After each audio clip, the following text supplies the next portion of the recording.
আন্দোলনে শহীদদের স্মরণে সভা 14ই সেপ্টেম্বর, ব্যয় হবে 5 কোটি টাকা। এমন একটি খবর গতকালকে এসেছে গণমাধ্যমে। তারপর থেকেই কিন্তু সামাজিক যোগাযোগ মাধ্যমে এই খবরের নানা প্রতিক্রিয়া আসছে এবং সেই প্রতিক্রিয়া কিন্তু নেতিবাচক। অর্থাৎ শহীদদের স্মরণে সবার ব্যাপারে কোনো আপত্তি নেই, এটা হতেই পারে, কিন্তু কেন 5 কোটি টাকা খরচ হবে সেই ব্যয় নিয়ে প্রশ্ন। আর এই ব্যয়টা ঠিক এই সময়ে যথোপযুক্ত কিনা।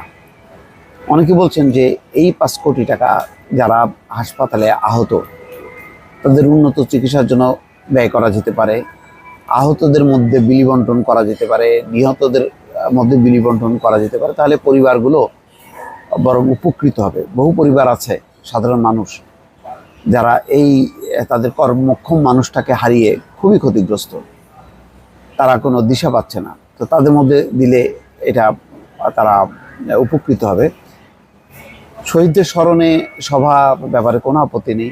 সেই সভাটা 1 মাস আগামী মাসের বা তারপরের মাসের পূর্তিতে সেটা করা যাবে।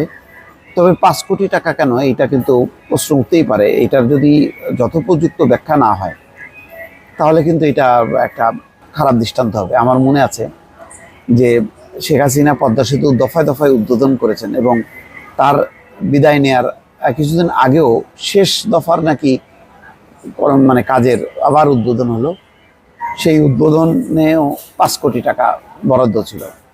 আর শেখ হাসিনা পদ্মা সেতু উদ্বোধন মানে হচ্ছে ডক্টর ইউনূসকে সামনে রেখেই তার বিষোদ্গার করা, বিএনপিকে তুলোধনো করা, সমালোচনা করা, এই সমস্ত যত রকম রাজনৈতিক ইত্রামি আছে সেগুলি তিনি করার জন্য এই সমস্তগুলো আয়োজনগুলো করতেন।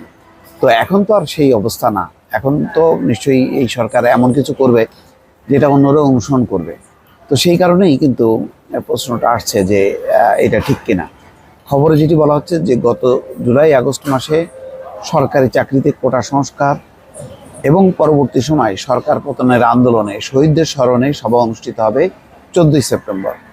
বঙ্গবন্ধু আন্তর্জাতিক সম্মেলন কেন্দ্রে অনুষ্ঠেয় এই সভায় খরচ হবে 5 কোটি টাকা। এ সংক্রান্ত ক্রয় পদ্ধতির কাজ অনুমোদন করেছে অর্থনৈতিক বিষয় সংক্রান্ত উপদেষ্টা পরিষদের বৈঠকে। মঙ্গলবার সচিবালয়ে সাংবাদিকদের প্রশ্নের জবাবে এই তথ্য জানান অর্থ ও বাণিজ্য উপদেষ্টা ডক্টর সালেউদ্দিন আহমেদ। ওই অনুষ্ঠানে বিদেশি অতিথিদেরও আমন্ত্রণ জানানো হবে বলে উল্লেখ করে তিনি বলেন, অনুষ্ঠানে কারা অতিথি হবেন তা ঠিক করবেন উপদেষ্টা পরিষদের 2 ছাত্র প্রতিনিধি নাহিদ ইসলাম ও আসিফ মাহমুদ। আমার ধারণা যে এখন এই অনুষ্ঠানটা যেহেতু সরকার ব্যয় সংকোচনের দিকে এবং প্রচুর ব্যয় হচ্ছে বলে কথা হচ্ছে এবং অর্থনীতি একেবারেই বিপন্ন, এই সময় এই টাকাটা খরচ না করাই ভালো। বরং এই টাকার সাথে আরও কিছু টাকা যোগ করে যদি শহীদদের মধ্যে আহত নিহত যারা আছে, যে পরিবার আছে, তাদের মধ্যে যদি আবার আরেক দফায় দেওয়া যায়, এটা তাদের জন্য অনেক উপকার হবে। নতুবা এদের স্মরণে মানুষের মনে, দেশে বিদেশে, এটি সবারই জানা আছে যে এইটা একটা মহান আন্দোলন ছিল, যৌক্তিক আন্দোলন ছিল। এই আন্দোলন নিয়ে কোনো সন্দেহ নেই এবং এই আন্দোলন প্রতিহত করার মধ্য দিয়ে শেখ হাসিনার শাসনটা যে সর্বোচ্চ স্বৈরাচারী একটি শাসন, এই ব্যাপারে কারোর মনে কোনো দ্বিধাদ্বন্দ্ব নেই। দেশে বিদেশে সবাই জানে যে ছাত্রদের গণ আন্দোলন, গণ অভ্যুত্থানের মধ্য দিয়ে স্বৈরাচারী শেখ হাসিনা পালিয়ে গেছে। শেখ হাসিনার নামের আগে সবসময় স্বৈরাচারী বসবে, ভালো কিছু বসার রাখার কোনো স্কোপ নেই, যেহেতু তার হাত রক্তে রঞ্জিত হয়েছে। সুতরাং এই খাতে এখন এই খরচ না করাটাই আমি মনে করি আমার বিবেচনায় উত্তম। দর্শক ভালো থাকবেন, আল্লাহ হাফেজ।